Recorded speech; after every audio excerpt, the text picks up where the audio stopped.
Assalamualaikum warahmatullahi wabarakatuh. Pada video perkembangan model atom part yang kedua, kita akan membahas 3 model atom selanjutnya, yaitu model atom Rutherford, model atom Bohr, dan model atom mekanika kuantum. Model atom Rutherford dikemukakan pada tahun 1911. Ernest Rutherford melakukan percobaan penembakan sinar alfa pada lempeng tipis bersama Hans Geiger dan Ernest Madden, berhasil menemukan konsep inti atom sekaligus mematahkan model atom sebelumnya, yaitu model atom Thomson. Berdasarkan hasil percobaan tersebut, Rutherford mengajukan teori sebagai berikut. Yang pertama, sebagian besar volume atom merupakan ruang kosong. Yang kedua, atom terdiri atas inti atom yang bermuatan positif dan dikelilingi oleh elektron-elektron yang bermuatan negatif seperti model tata surya.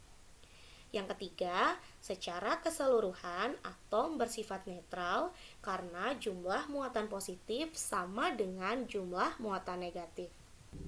Nah, seperti ini ya gambarnya. Jadi kalau mau kita ringkas, seperti apa model atom yang dikemukakan oleh Rutherford? Atom terdiri dari inti kecil dan padat dari partikel yang bermuatan positif di inti atom, yang dikelilingi oleh elektron yang berputar-putar. Nah, ini jadi seperti model dari tata surya kita.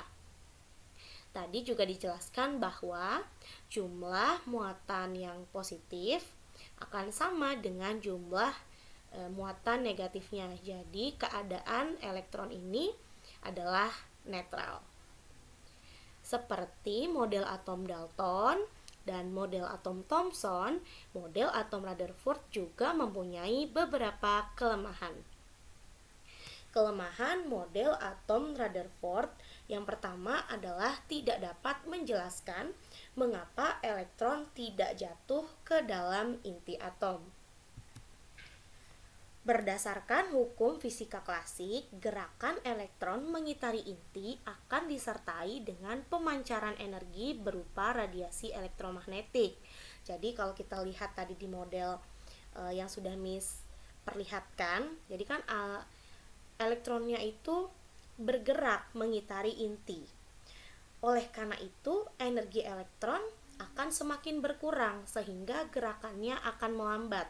Jadi jika terus-menerus bergerak dan memancarkan energi, maka lama-kelamaan energinya akan berkurang dan lama-lama akan habis. Nah, sementara jika gerakan elektron melambat, maka lintasannya akan berbentuk spiral dan akhirnya akan jatuh ke inti atom. Namun pada kenyataannya, lintasan yang berbentuk spiral itu tidak pernah terjadi. Teori atom Rutherford tidak mampu menjelaskan terjadinya spektrum atom hidrogen. Jika teori atom Rutherford adalah benar, maka selama mengelilingi inti, elektron akan memancarkan gelombang elektromagnetik secara kontinu.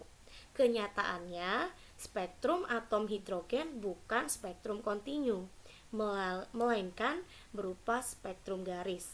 Nah, percobaan mengenai spektrum atom hidrogen ini dilakukan oleh Niels Bohr. Maka kalian sudah tentu tahu ya, model yang akan kita bahas selanjutnya adalah model atom Niels Bohr yang mematahkan model atom selanjutnya, yaitu model atom Rutherford. Yuk kita bahas bersama-sama mengenai model atom Bohr.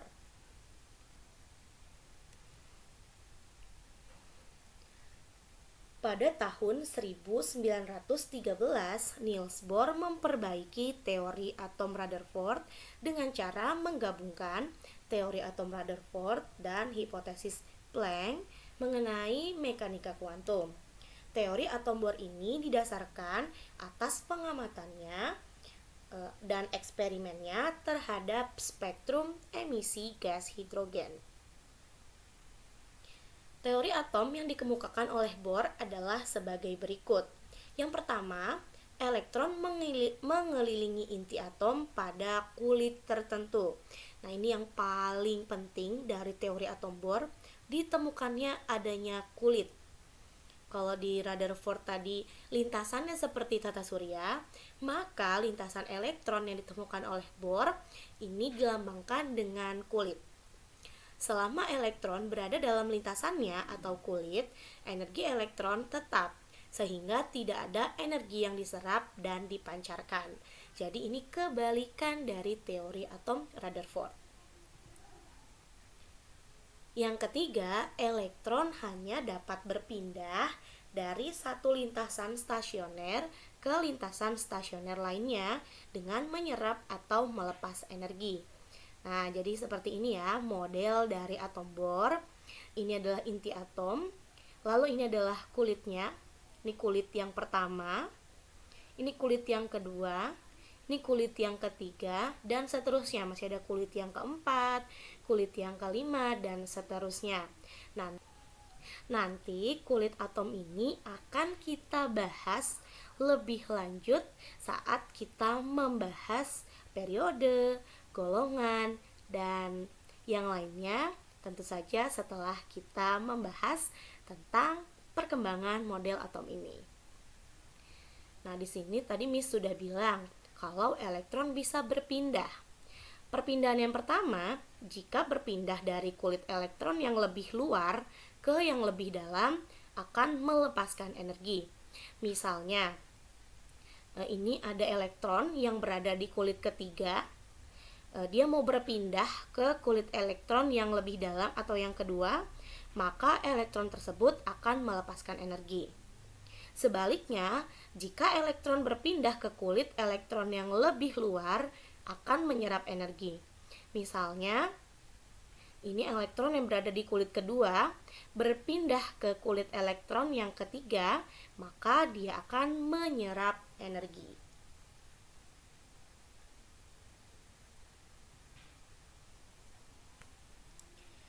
Seperti 3 model atom yang sebelumnya, model atom Bohr juga ditemukan beberapa kelemahan.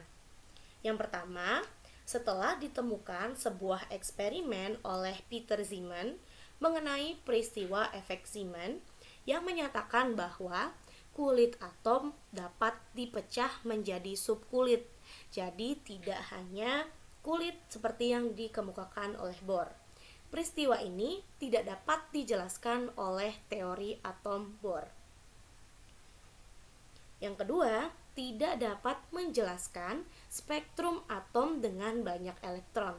Jadi, teori atom Bohr hanya dapat menjelaskan spektrum atom hidrogen dan helium. Kemudian, model atom Bohr ini disempurnakan dengan teori selanjutnya, yaitu teori mekanika kuantum.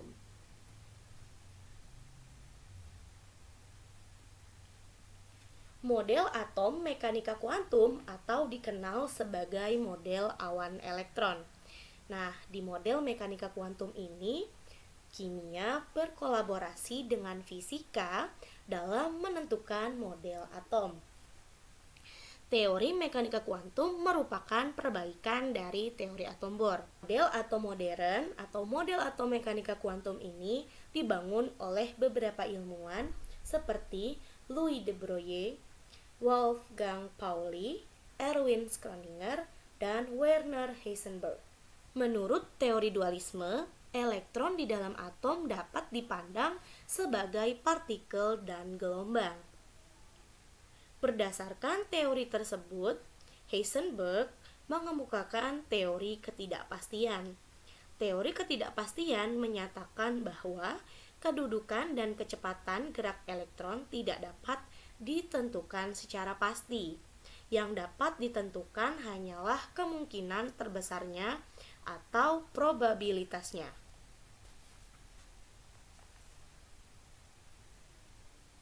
Suatu elektron dalam atom digambarkan sebagai suatu gelombang. Dengan demikian, elektron dalam atom tidak mempunyai lintasan yang pasti seperti gambaran Rutherford atau Bohr. Jadi kita sudah tidak memakai lintasan-lintasan yang sudah dikemukakan oleh Rutherford dan Bohr. Digantikan dengan model atom yang masih digunakan hingga saat ini, yaitu model atom mekanika kuantum atau model awan elektron. Oleh karena lintasan elektron tidak jelas, maka lintasan elektron disebut dengan kebolehjadian untuk menemukan elektron. Nah, daerah ruang di sekitar inti dengan kebolehjadian terbesar untuk mendapatkan elektron disebut orbital. Jadi kalau di model atom Bohr kita kenal kulit. Sedangkan di model atom mekanika kuantum kita sudah tidak mengenal kulit lagi, tetapi digantikan dengan orbital. Nah, jadi daerah ruang di sekitar inti, ini nih ya daerah yang berwarna biru ini. Nah, ini merupakan tempat ditemukannya adanya elektron. Jadi tempat dengan kebolehjadian terbesar untuk menemukan elektron. Jadi pada model atom mekanika kuantum, atom terdiri atas inti atom yang dikelilingi oleh awan elektron yang menunjukkan tempat kebolehjadian ditemukannya elektron.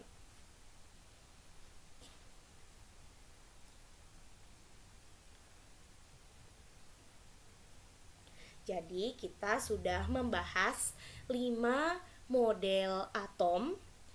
Yang pertama adalah model atom Dalton, yang kedua adalah model atom Thomson, yang ketiga adalah model atom Rutherford, yang keempat adalah model atom Bohr, yang kelima dan yang masih digunakan hingga saat ini adalah model atom mekanika kuantum. Nanti saat kita membahas konfigurasi elektron dari suatu atom, kita akan menggunakan bantuan model atom Bohr dan model atom mekanika kuantum. Sebenarnya pertanyaan, silahkan kalian tuliskan di grup kelas ya. Untuk minggu depan kita akan membahas tentang partikel penyusun atom dan konfigurasi elektron serta elektron valensi. Miss akhiri, Assalamualaikum warahmatullahi wabarakatuh.